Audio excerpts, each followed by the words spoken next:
एक समय की बात है, काशीपुर नाम का एक सुंदर सा राज्य हुआ करता था।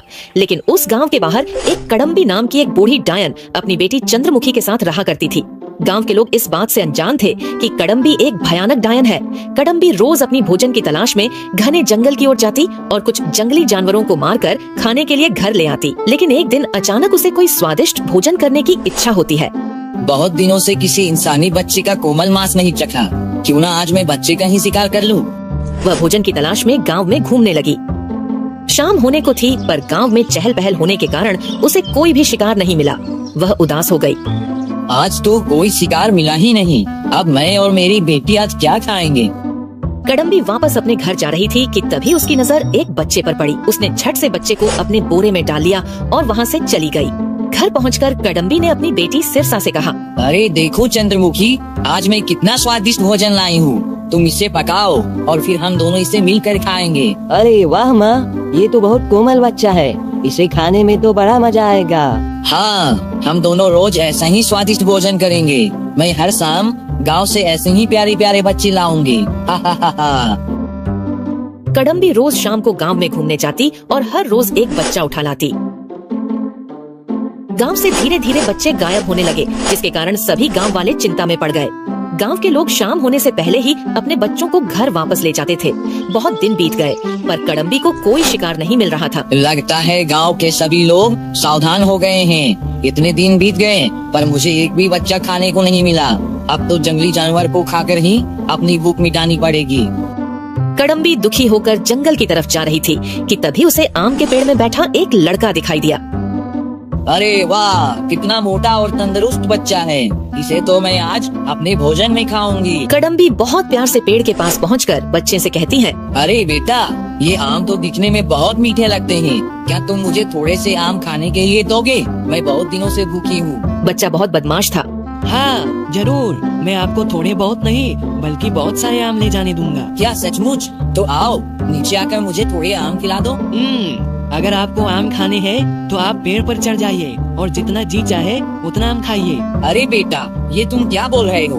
भला मैं पेड़ पर कैसे चढ़ सकती हूँ? मैं तो बहुत बूढ़ी हो गई हूँ ना। तो ठीक है, फिर आप भूखे ही घर चले जाइए। मैं तो आपको कोई आम नहीं देने वाला। ये बच्चा तो बहुत शैतान है, इसे पकड़ना तो मुश्किल काम है। कड़म्बी को एक विचित्र तरकीब सूझती है और वह आम के पेड़ के नीचे बैठकर जोर जोर से रोने लगती है।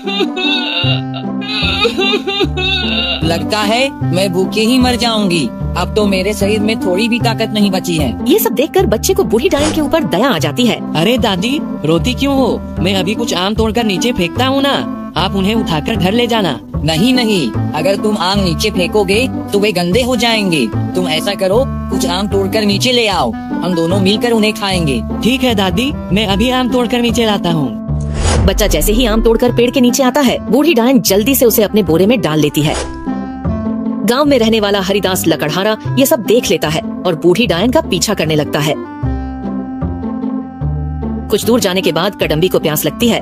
क्यों ना इस बोरे को झाड़ियों में छिपाकर थोड़ा पानी पी लिया जाए। डायन बोरे को झाड़ियों में रखकर पानी पीने के लिए चली जाती है। तभी हरिदास चुपके से बोरे में से बच्चे को निकाल देता है और उसमें झाड़ियाँ, पत्थर और कंकड़ भर देता है।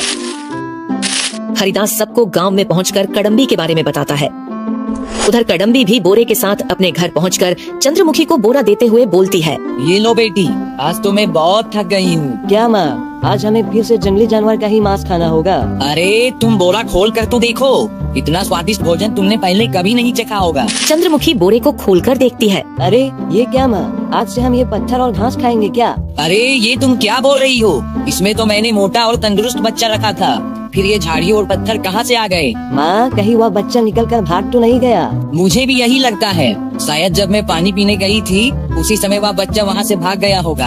मैं उसे अभी पकड़ कर लाती हूँ। कड़म्बी बच्चे को ढूंढने के लिए निकल जाती है और इधर गांव के लोग कड़म्बी का ही इंतजार कर रहे थे। जैसे ही कड़म्बी गांव में आती है, उसे वही बच्चा खेलता हुआ नजर आता है। अच्छा, तो ये बच्चा यहाँ है, इसे तो मैं आज मार ही डालूंगी। डायन जैसे ही बच्चे के पास पहुंचती है, अचानक उसके ऊपर एक जाल आकर गिरती है और डायन पिंजरे में फंस जाती है, जो गांव वालों ने उसे पकड़ने के लिए बिछाया था। गांव वाले डायन को बीच चौराहे पर पेड़ से बांध देते हैं। अरे ये क्या कर रहे हो तुम लोग? खोलो मुझे। तुम्हें बच्चे खाने का बहुत शौक है ना, आज हम तुम्हें पकाकर खाएंगे। ऐसा मत करो, मैंने कोई किसी का बच्चा नहीं खाया। झूठ मत बोलो, मैं जानता हूँ कि तुम बच्चे खाने वाली डायन हो और अब हम तुम्हें जलाकर खत्म कर देंगे। गांव वाले कड़म्बी को जलाने के लिए आग लगा देते हैं। जलते हुए कड़म्बी चिल्लाते हुए गांव वालों से बोलती है, तुम मूर्खों ने मुझे जलाने के लिए आग तो लगा दिया, पर शायद तुम जानते नहीं कि डायन को जलाकर मारा नहीं जा सकता। मेरी बेटी चंद्रमुखी को आने दो, वो तुम सबको नहीं छोड़ेगी, तुम सब मरोगे। अच्छा, तो तुम्हारी एक बेटी भी है, फिर तो वो तुम्हें ढूंढने जरूर आएगी। बहुत समय बीत जाने पर भी जब कड़म्बी वापस घर नहीं पहुंचती है तो चंद्रमुखी उसे ढूंढने निकल पड़ती है और वह कड़म्बी को ढूंढते हुए गांव में जा पहुंचती है। वहां जाकर वह अपने माँ को पेड़ से बंधे जलते हुए देखती है। माँ, ये सब क्या हो रहा है माँ? तुम्हारा ये हाल किसने किया?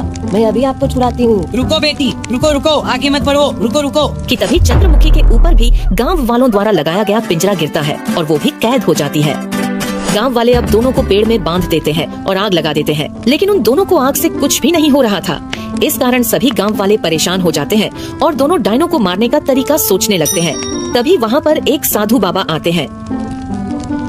क्या हुआ बेटा, तुम सब इतने परेशान क्यों लग रहे हो? हरिदास लकड़हारा साधु को सारी बात बता देता है। साधु सभी गांव वालों को एक मटके में से मिट्टी निकाल कर देते हैं। ये मिट्टी इन दोनों पर फेंक दो और साथ ही मेरे पीछे जो मंत्र बोल रहा हूँ उसे पीछे पीछे जाप करो, ये दोनों इससे भस्म हो जाएंगे।